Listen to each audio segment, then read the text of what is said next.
I'm Congressman Ron Paul, a congressman from Texas. I've been in Congress for 20 years. My goal has always been to promote the cause of liberty and to obey the Constitution. I plan to do that as president as well.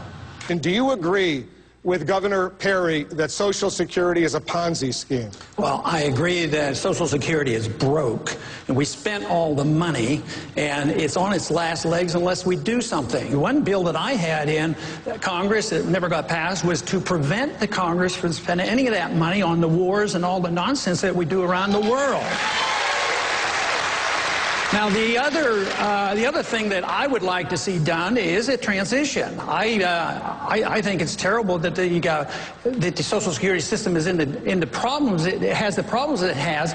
But if people wouldn't have spent the money, we would be okay. Now, what I would like to do is to allow all the young people to get out of Social Security and go on their own. Now, the big question is how would the funding occur? If you were president of the United States, would you repeal prescription drug benefits for seniors under Medicare? Congressman Paul, what about you? Would you repeal it? Well, we shouldn't have never started it. I voted against it, but that sure wouldn't be on my high list. I would find a lot of cuts, a lot of other places. Matter of fact, on Social Security, it is already being reformed because the cost of living increases aren't there, so the value is going down.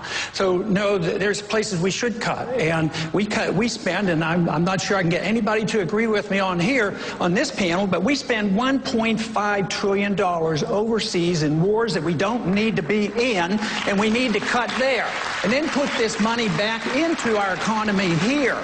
And that is the only way to achieve it. Then it still wouldn't be enough in order to get some people out. What we need to do is cut the Department of Education, the Department of Energy, and all these parts and get rid of them. Then we can do it. Congressman Paul, you're from Texas.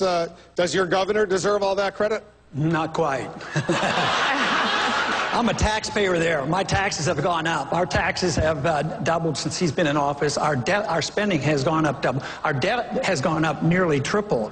So, no, and 170,000 of the jobs were government jobs. So I would put a little damper on this, but I don't want to offend the governor because he might raise my taxes or something. But I would like to mention something that was said earlier about a tax cut. And how do you pay for a tax cut? I think that's the wrong principle, because when you give people their money back, it's their money. You don't have to pay for it. That means the government owns all of our money if you look that way. All right. So we have to cut the spending, and a good way to start, there's a little embassy we built over in Baghdad. It cost us $1 billion. It's bigger than the Vatican. That's what's bankrupting this country, and that's the easy place to cut. That's where we should be cutting. Under what circumstances should a president sign an executive order, and how frequently should such an order be signed? Congressman Paul. The executive orders have been grossly abused by all administrations for a lot of years. But you can't. But some executive orders are legal. When the president executes proper function of the presidency, like moving troops and other things, yes, it's done with an executive order. But the executive order should never be used to legislate. That is what is so bad. So the executive order should be taken under control, and I made a promise, if as president, I would never use the executive order to legislate. You're a physician, Ron Paul, so you're a doctor. You know something about this subject. Let me ask you this hypothetical question. A healthy 30-year-old young man has a good job, makes a good living, but decides, you know what, I'm not going to spend $200 or $300 a month for health insurance because I'm healthy, I don't need it. But, you know, something terrible happens, all of a sudden he needs it. Who's going to pay for if he goes into a coma, for example? Who pays for that? In a society that you accept welfareism and socialism, he expects the government to take care of it. What do you want? But what he should do is whatever he wants to do and assume responsibility for himself. My advice to him would have a major medical policy, but not before. But he doesn't have that. He doesn't have it, and he needs intensive care for 6 months. Who pays? That's what freedom is all about, taking your own risk. This whole idea that you have to prepare and take care of everybody. But, Congressman, are you saying the society should just let him die? No. I practiced medicine before we had Medicaid in the early 1960s when I got out of medical school. I practiced at Santa Rosa Hospital in San Antonio, and the churches took care of them. We never turned anybody away from the hospital. And we've given up on this whole concept that we might take care of ourselves, assume responsibility for ourselves, our neighbors, our friends, our churches would do it. This whole idea, that's the reason the cost is so high. The cost is so high because the dump it on the government becomes a bureaucracy, it becomes special interest, it kowtows to the insurance companies and the drug companies. Then on top of that, you have the inflation. The inflation devalues the dollar. We have lack of competition. There's no competition in medicine. Everybody's protected by licensing. We should actually legalize alternative health care, allow people to practice what they want. Congressman Paul. First thing I would like to do is make sure that you understand there's a difference between military spending and defense spending. I'm tired of all the militarism that we're involved in, and we're wasting this money and getting us involved. And I agree, we are still in danger, but most of the danger comes by our lack of wisdom on how we run our foreign policy. So I would say there's a lot of room to cut on the military, but not on the defense. You can slash the military spending. We don't need to be building airplanes that were used in World War II. We're always fighting the last war. But we're under great threat because we occupy so many countries. We're in 130 countries. We have 900 bases around the world. We're going broke. The purpose of al-Qaeda was to attack us, invite us over there where they can target us, and they have been doing it. They have more attacks against us and the American interest per month than occurred in all the years before 9/11. But we're there, occupying their land, and if we think that we can do that and not have retaliation, we're kidding ourselves. We have to be honest with ourselves.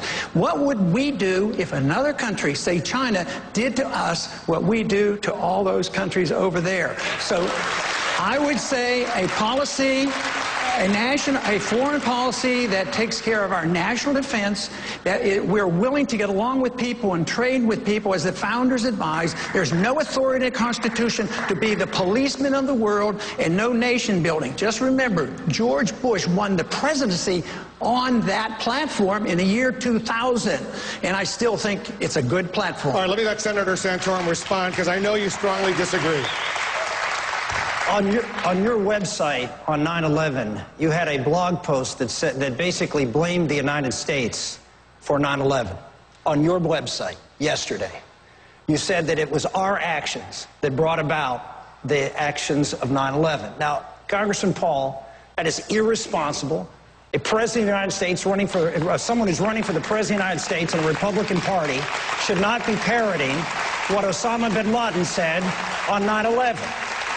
We should have, we are not being attacked, and we were not attacked because of our actions.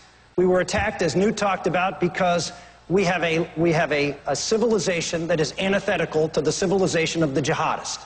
And they want to kill us because of who we are and what we stand for. And we stand for American exceptionalism. We stand for freedom and opportunity for everybody around the world. And I am not ashamed to do that. 30 seconds, Mr. Paul. As long as this country follows that idea, we're going to be under a lot of danger. This whole idea that the whole Muslim world is responsible for this and they're attacking us because we're free and prosperous, that is just not true. Osama bin Laden and al-Qaeda have been explicit. They have been explicit, and they wrote and said that we attacked America because you had bases on our Holy Land in Saudi Arabia. You do not give Palestinians a fair treatment, and you have been bombing. I didn't say that. I'm trying to get you to understand what the motive was behind the bombing. At the same time, we had been bombing and killing hundreds of thousands of Iraqis for 10 years. Would you be annoyed? If you're not annoyed, then there's some problem. All right, we're going to stay on this. I want to go down and get your thoughts on something you would bring to the White House if you were the next president of the United States. I'd bring a bushel basket full of common sense. And I would also bring a course in Austrian economics to teach the people the business cycle and why the Fed creates inflation and depressions and all our unemployment problems.